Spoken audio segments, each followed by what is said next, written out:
खुलुमबाय स्टुडिअ दं आं राजीव बसुमतारी आरो बे समाव फिन आरोबाव दुलाराय बर' फरायसा आफादनि सायाव बाथ्रा बुंदों बिटिसिनि मावफुं सोद्रोमा बेगम आक्तारा बिथाङा मा फोरमायदों दुलाराय बर' फरायसा आफादनि सायाव मा बुंबावदों बिथाङा बुंदों दि बिटिसिनि एसेम्ब्लियाव जानाय जाथाय बै जाथायाव आबसुनि फ्लेग नुजानायखौ दुलाराय बर' फरायसा आफादनि नङा होननानै स्पष्ट खालामग्रोनांगोन एबा खालामग्रो बिथांमोनाबो स्पष्ट खालाम बै जेरावहा दुलाराय बर' फरायसा आफादनि थांनाय 29 नभेम्बर खालाराव जा दुलाराय बर' फरायसा आफादनि फ्लेग लानानै बिटिसिनि एसेम्ब्लियाव जाथाय जादों बै जाथायाव नुजानाय फ्लेगखौ दुलाराय बर' फरायसा आफादनि नङा होननानै बिथांमोनाबो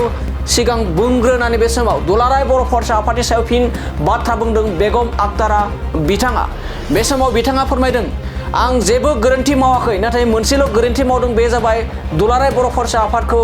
फाग्ला जाबाय होननानै बुंनाय बाथ्रायाल'सो गोरोन्थि जादों बेनि थाखाय आं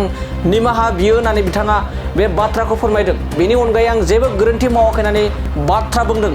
बेगम आक्तारा आहमेद बिथाङा बे समाव फिन फोरमायबावोदि जा 29 नभेम्बर खालाराव बिटिसि काउन्सिलनि जा एसेम्ब्लियाव गोबां जाखांफुहांनाय फरायसाफोरा मोनद' हारिनो एसटि होनो नागिरनायनि बेरेखायै जा एनअसि हरनाय जा हाग्रामा महिलारि बिथाङा एनअसि हरनाय बे एनअसिखौ उइथड्र खालामनांगौनि सोमावसारदोंमोन आरो बे सोमावसारनायावनो